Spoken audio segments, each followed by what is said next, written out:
réjouissez-vous. Tel est le thème que nous continuons aujourd'hui. Réjouissez-vous. Zala ne sengo, bozala ne sengo. Tozali toujours dans l'épître de Paul aux Philippiens. Philippiens, tokotanga Philippiens chapitre 4.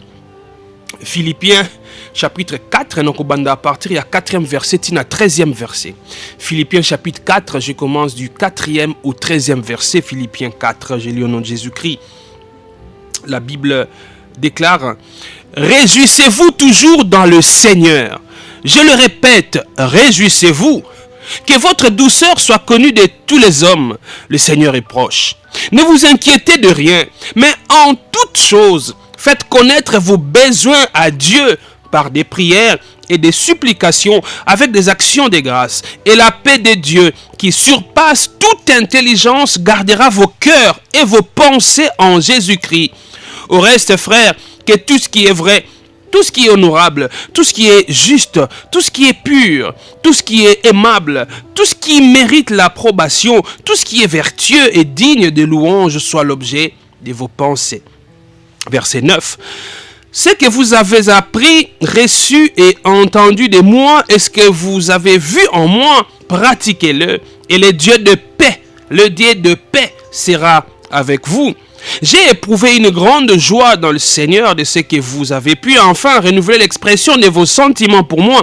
Vous y pensiez bien, mais l'occasion vous manquait. Ce n'est pas en vue de mes besoins que je dis cela, car j'ai appris à être content de l'état où je me trouve. J'ai appris à être content de l'état où je me trouve. C'est-à-dire, même si je suis dans la souffrance, j'ai appris à être content de ça. Verset 12.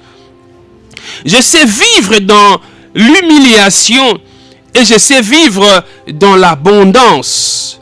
En tout et partout, j'ai appris à être rassasié et à avoir faim, à être dans l'abondance et à être dans la disette.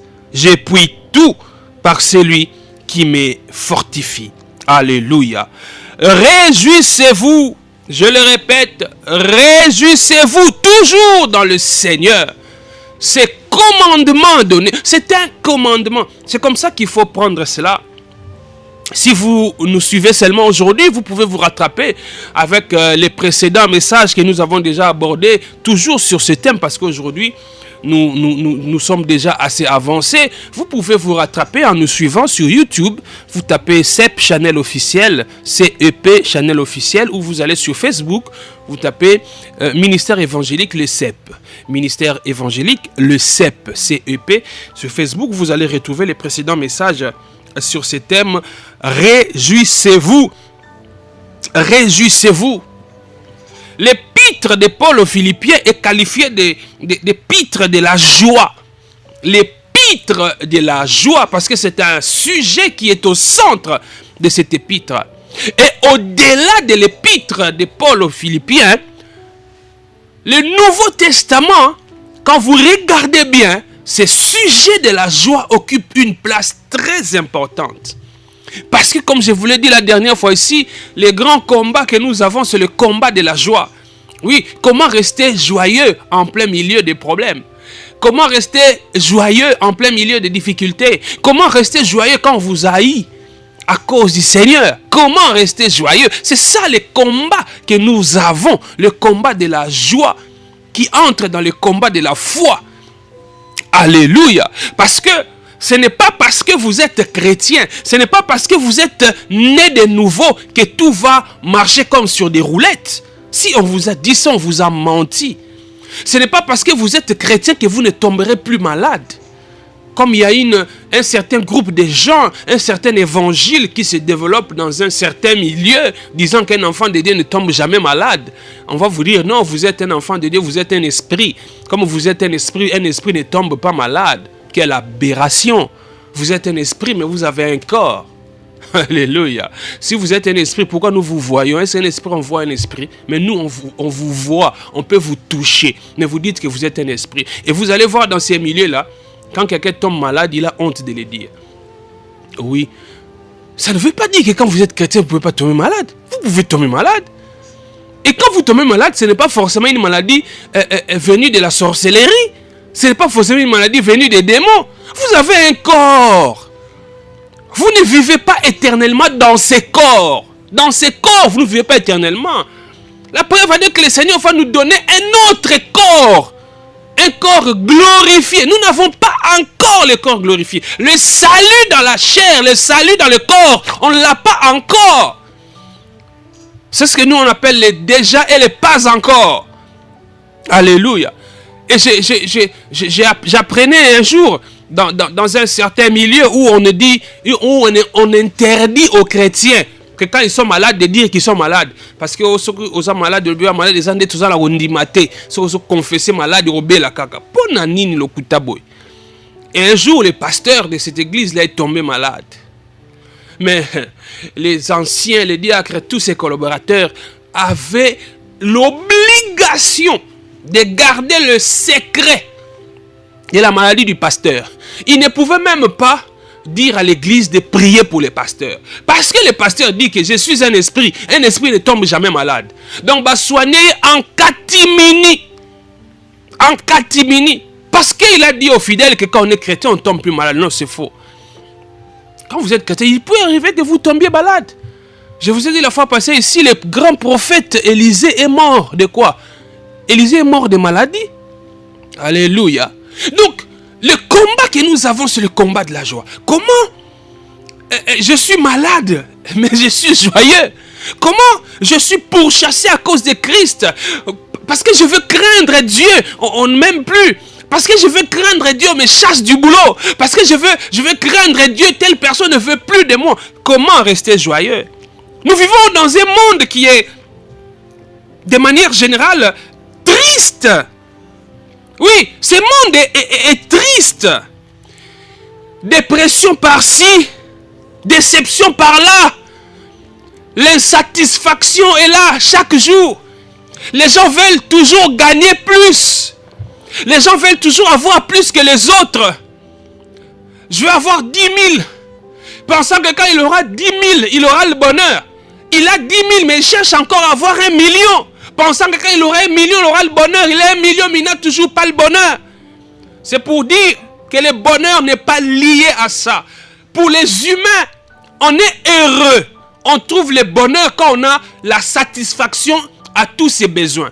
On trouve le bonheur quand on a la pleine satisfaction à tout ce qu'on désire. Ce n'est pas comme cela que la Bible présente la joie. Ce n'est pas comme ça que la Bible présente le bonheur.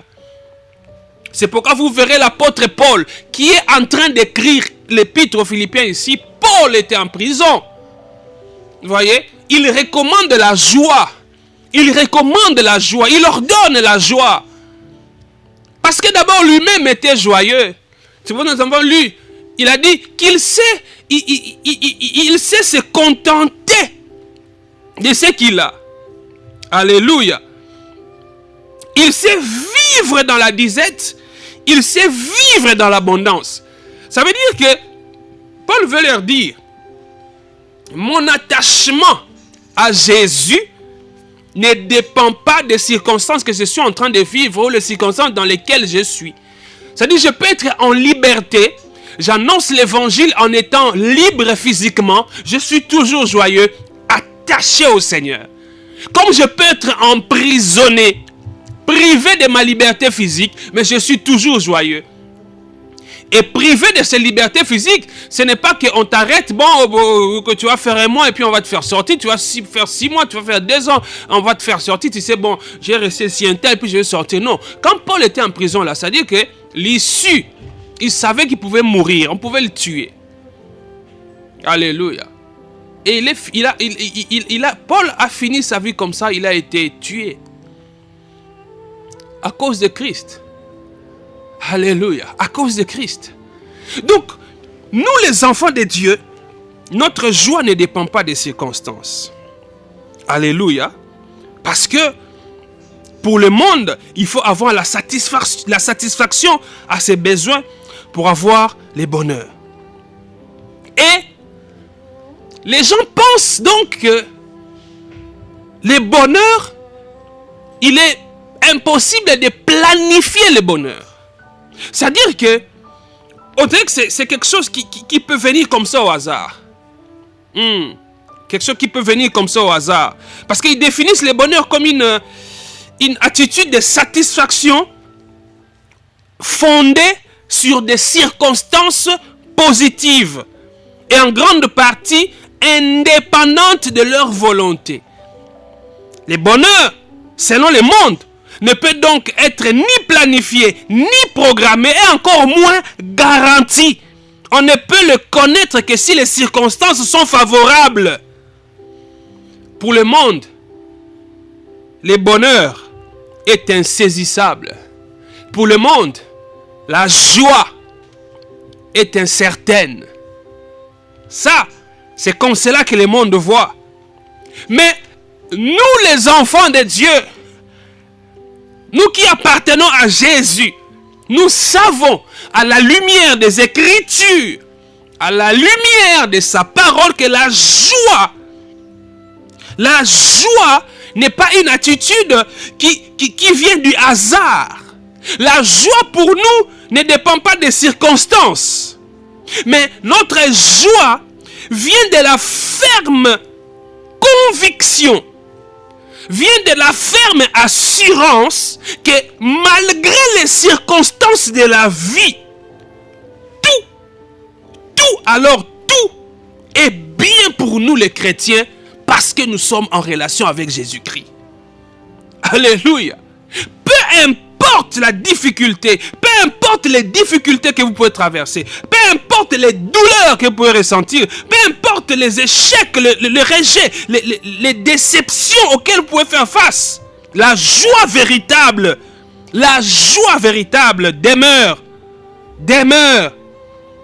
parce que nous sommes en relation avec Christ, parce que nous sommes sauvés par Christ.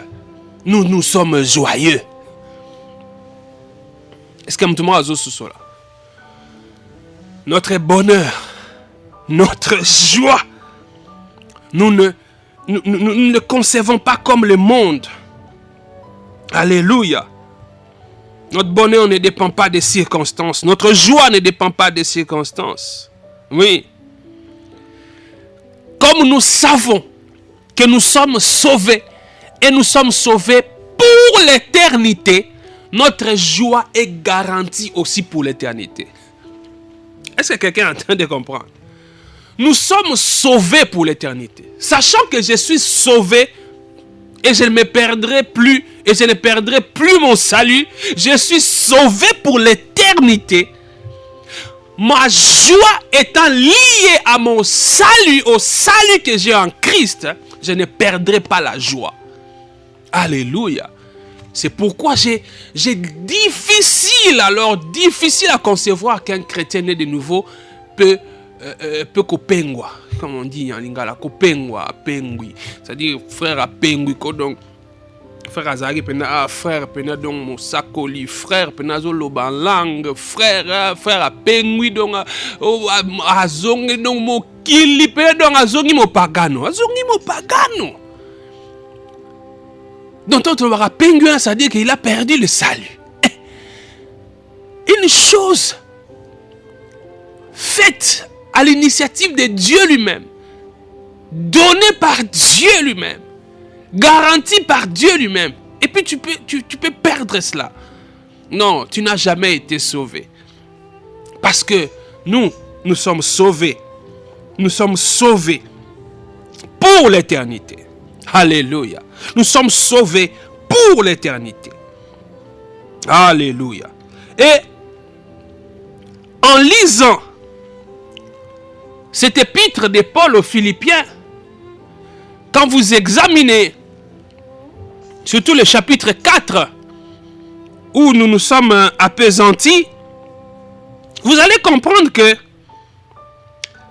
la joie que nous avons en Christ, c'est une joie qui englobe beaucoup de choses, qui englobe plusieurs aspects. C'est ce que je voudrais commencer à détailler maintenant. Cette étude nous prendra encore plusieurs jours, parce que c'est tellement profond. Déjà, le seul chapitre 4, là, nous pouvons nous étendre des mois et des mois là-dessus. Mais nous allons, selon que le Seigneur va nous permettre d'essayer de dire l'essentiel. La première des choses que nous devons savoir sur la joie, et l'okaliboso, et sangitoyeba, sur la joie, c'est que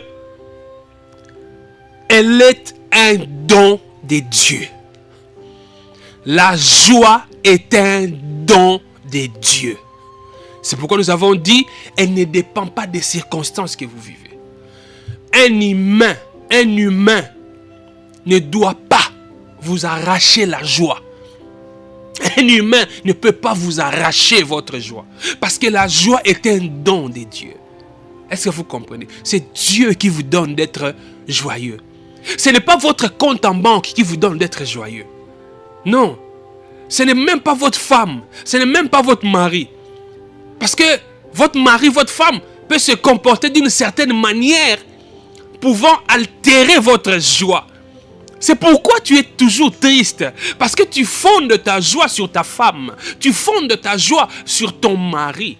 Regarde, quand ton mari rentre ivre, regarde comment tu es. Mais si ta joie, tu comprends que la joie est un don de Dieu, tu prieras pour ces maris. Seigneur, change-le. Seigneur, sauve mon mari, sauve ma femme. Mais ta joie, à cause de Christ, ne sera pas bousculée parce que la joie est un don de Dieu. Si nous lisons dans les psaumes chapitre 4, à partir du 8e verset, la Bible déclare: tu mets dans mon cœur plus de joie qu'ils en ont ou qu'ils n'en ont quand abondent leur froment et leur mou. Tu mets dans mon cœur, tu mets dans mon cœur plus de joie qu'ils n'en ont quand abondent leur froment et leur mou. Je me couche et je m'endors en paix, car toi seul, ô Éternel, tu me donnes la sécurité dans ma demeure. Alléluia. La joie est un don de Dieu. C'est lui qui vous donne d'être joyeux. Il dit ici, le psalmiste dit: tu me donnes, tu mets dans mon cœur plus de joie qu'ils n'en ont quand abondent leur froment et leur mou. Ça veut dire quoi? Ça veut dire que moi et eux qui ne te connaissent pas, eux, ils peuvent être dans l'abondance matériellement. Ils peuvent être dans l'abondance financièrement. Mais moi, tu me donnes plus de joie que eux. Nous tous, nous avons sémé. Moi, j'ai récolté aussi. Mais je n'ai pas récolté aussi abondamment que eux. Ils en ont beaucoup, beaucoup plus que moi. Ils ont beaucoup plus de possessions que moi. Mais moi, je suis beaucoup plus joyeux que eux. Parce que c'est toi qui me donnes la joie. Et ils ne te connaissent pas. Ils ne sont pas tes enfants. Moi, je suis ton enfant. C'est pourquoi tu me donnes la joie. C'est un don. Alléluia. C'est un don. Yosko luka o fabriquer joie yo moko. Yango monaka okanisa ko trouver sengo. Soko bimina base belé.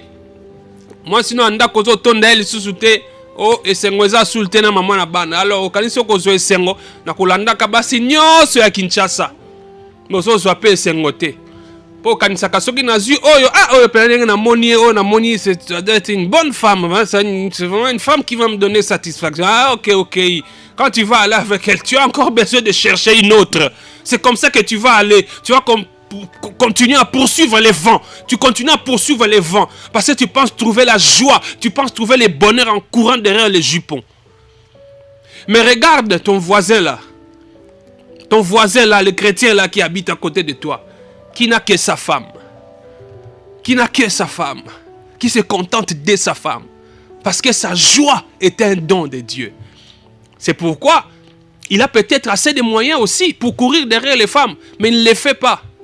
Parce que sa joie, il ne la trouve pas en courant derrière les femmes. Sa joie est un don de Dieu. Alléluia. Et sengo, la joie, c'est un don de Dieu.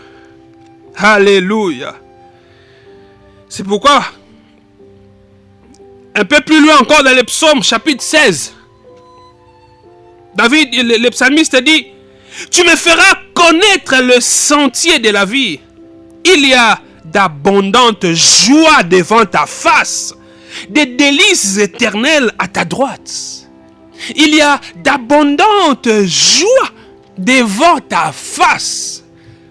Donc, vous voyez comment la Bible est en train de lier la joie à la relation avec Dieu. La Bible lie la joie à la relation avec Dieu. La Bible ne lie pas la joie aux possessions matérielles. La Bible ne lie pas la joie au pouvoir politique. La Bible lie la joie à la relation avec Dieu. Donc, tu peux être un grand chef politique, tu as beaucoup de pouvoir, tu peux être un grand chef militaire. Sur le plan économique, tu peux être très puissant. Mais tu n'es pas aussi joyeux. Tes richesses ne reflètent pas ta joie. Je n'ai pas ce que tu as. Ce n'est pas en abondance comme ce que tu possèdes. Mais je suis joyeux. Parce que c'est un don. C'est un don qu'il me fait. Je suis son enfant. C'est un don. Alléluia. Deuxième chose. Sur la joie. Dieu, il donne la joie à toute personne qui croit à l'évangile. Il donne la joie à toute personne qui croit à l'évangile, qui croit à sa parole. Ah oui. C'est pourquoi, si vous lisez dans Luc chapitre 2, vous commencez à partir du 10e verset, vous allez voir la Bible dire, ne craignez point, car je vous annonce une bonne nouvelle qui sera pour tous les peuples le sujet d'une grande joie. C'est qu'aujourd'hui, dans la ville de David, il vous est né un sauveur qui est le Christ, le Seigneur. Alléluia. Plus tard encore, Jésus dira à ses disciples, je vous ai dit ces choses afin que ma joie soit en vous et que votre joie soit parfaite. Jean chapitre 15, verset 11. Jésus-Christ, il a proclamé un évangile qui procure la véritable joie. La joie que le Seigneur nous donne au travers de son évangile, c'est une joie surnaturelle. Hein? Vous qui aimez le surnaturel, vous pensez que le surnaturel c'est seulement quand les aveugles voient. Vous pensez que le surnaturel c'est seulement quand les paralytiques marchent. Le surnaturel c'est seulement quand on vous donne une prophétie, une parole de connaissance. Quand quelqu'un n'a pas d'argent, quand quelqu'un ne sait même pas comment il va atteindre sa destination, mais il est joyeux, vous pensez que c'est naturel? C'est surnaturel, c'est Dieu. C'est Dieu qui donne ça au travers de sa parole. Quelqu'un qui croit à l'évangile, quelqu'un qui a reçu la parole, qui croit qu'il est sauvé, et sauvé éternellement, sauvé pour l'éternité. Quelqu'un qui se fonde sur la parole de Dieu. Non, il peut en avoir comme il ne peut pas en avoir, mais il sera toujours joyeux. Et c'est Ngozala. Au moins, on appelle la ligne 11. Azo pasola. Malembe malembe. Ma oyemba nenzela nzela okumi sankolo. Allez à l'arte. Azo pasola. Azo kene na ye manene sengo.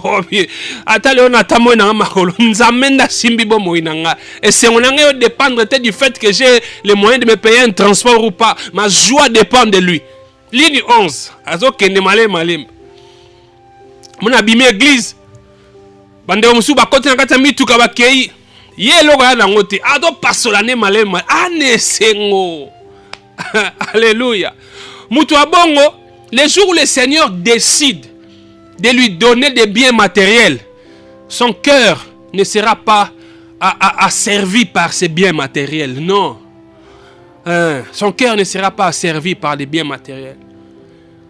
Une personne qui tire sa joie du Seigneur, qui tire sa joie de la parole de Dieu, c'est une personne qui ne, comment on dit, qui ne sera pas attachée au matériel, qui ne sera pas attachée à l'argent.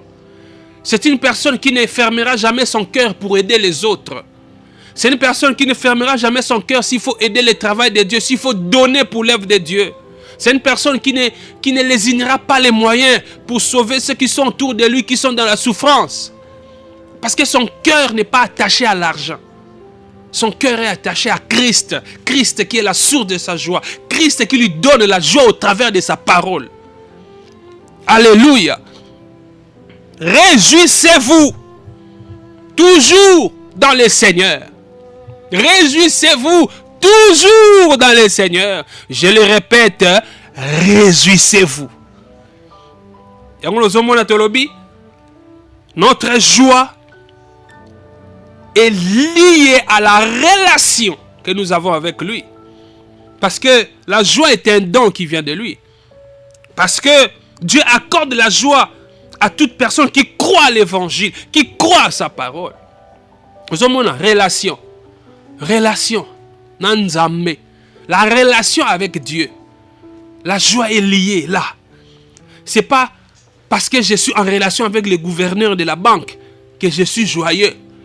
Ce n'est pas parce que je suis en relation avec le président de la République que je suis joyeux. Non. Ce n'est pas parce que je suis du pouvoir que je suis joyeux. Non. Je travaille dans un cabinet ministériel. Tu connais tel ministre, le ministre de la Défense là. Mais le ministre de la Défense, c'est mon oncle. Donc moi, quand je roule là, je n'ai peur de personne parce que le ministre de la Défense, c'est mon oncle. Le ministre de l'Intérieur, mais c'est un grand ami, le ministre de l'Intérieur. D'ailleurs, moi, je peux même rouler. Les roulages là, ils ne peuvent pas me toucher parce que le ministre de l'Intérieur, c'est mon ami. Tel général, mais nous vivons ensemble.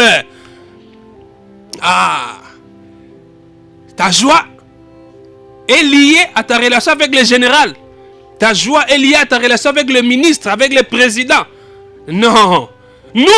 Notre joie de chrétien, c'est lié. Ça vient de la relation que nous avons avec lui. Alléluia. C'est pourquoi il est très important que tu puisses réaliser, tu puisses voir quelle perception tu as de Dieu. Quand on te parle de Dieu, qu'est-ce qui te passe par la tête? Quand on te parle de Jésus, tu vois quoi? Tu vois quelqu'un qui vient avec de lourds fardeaux pour te mettre sur la tête?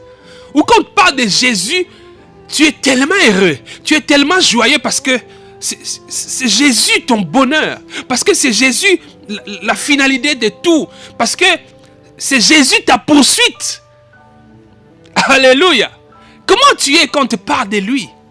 C'est très important. Cela montre la relation que tu as avec lui. Parce que mes bien-aimés, vous savez, dans nos assemblées aujourd'hui, nous avons des gens qui sont fondés sur des faux espoirs. Certaines personnes qui pensent être sauvées alors qu'elles ne le sont pas. Certaines personnes qui pensent être en relation avec Dieu alors qu'elles ne le sont pas. Elles ne sont pas en relation avec Dieu. On n'est pas sauvé, on n'est pas en relation avec Dieu parce que depuis que tu es né, tes parents t'amènent à l'église. On n'est pas sauvé, on n'est pas en relation avec Dieu parce que ton père est pasteur. Parce que dans ta famille, vous êtes né à 12. 11 de tes frères sont tous des serviteurs de Dieu. Et tu penses comme cela que toi aussi tu es sauvé. Non, le salut n'est pas héréditaire. Parce que papa est pasteur, je suis sauvé. Non. Tu n'es pas en relation avec Dieu parce que tu es un simple professant. Nous avons beaucoup de professants dans nos églises. Des gens qui viennent, qui fréquentent nos églises, mais qui ne sont pas sauvés. Ça, ce sont de telles personnes qui aiment qu'on leur dise des choses qui plaisent à leurs oreilles. Ce sont de telles personnes qui ne sont pas sauvées, qui aiment qu'on leur dise que le Seigneur va te donner le mariage, le Seigneur va te donner un voyage, tu seras heureux parce que le Seigneur te donnera beaucoup de biens. Toi, tu seras toujours la tête et non la queue. Quand on leur dit ça, ils pensent qu'ils vont écraser tout le monde et ils trouvent leur joie dans de telles inepties. Alléluia. Celui qui est sauvé, celui qui est en relation avec Dieu, il n'a pas besoin d'avoir l'argent pour être heureux. Argent ou pas argent, il est heureux. Parce qu'il est en relation avec Jésus. Alléluia. Parce qu'il est en relation avec Jésus. C'est pourquoi tu as vu l'autre frère, il ne vient plus à l'église. Il a fui. Parce que quand il est venu à l'église, vous lui avez dit que viens prier chez nous. Le Seigneur va guérir toutes tes maladies. Viens prier chez nous. Viens prier chez nous. Tu auras l'élévation. Viens prier chez nous. Tu verras comment tu vas monter, tu vas percer. Viens chercher la percée. Quand tu viens prier chez nous, tu auras la percée. Tu vas toujours continuer et commencer à percer. Mais depuis qu'il est venu, 2 mois, 3 mois, 6 mois, 1 année, 2 ans, il ne voit toujours pas de percée. Il a toujours le poste là qu'il a au travail. Et même son salaire ne bouge pas. Il a toujours ce salaire-là. D'ailleurs, depuis qu'il a commencé à prier chez vous, ils ont commencé à avoir des arriérés de salaire.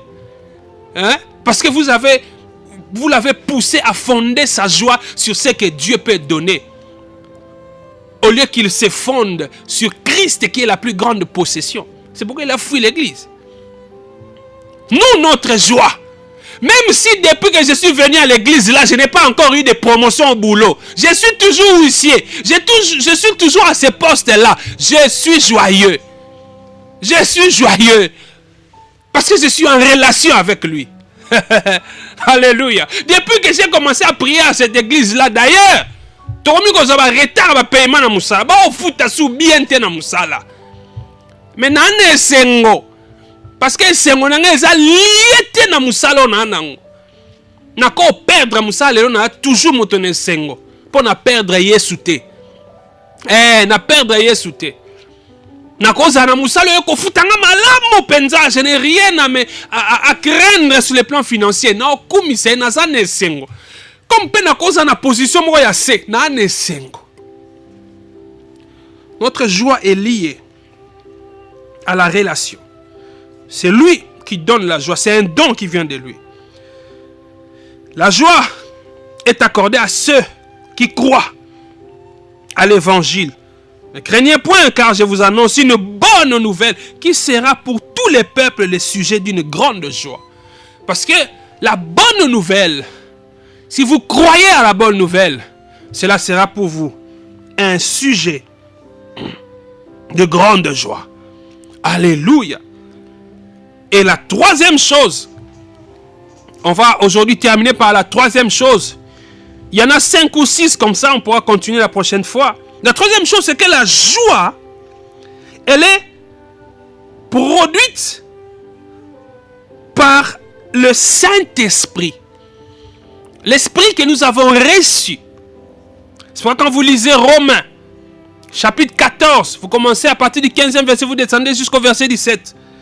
Vous allez voir au verset 17, la Bible dit, car le royaume de Dieu, ce n'est pas le manger et le boire, mais la justice, la paix et la joie par le Saint-Esprit.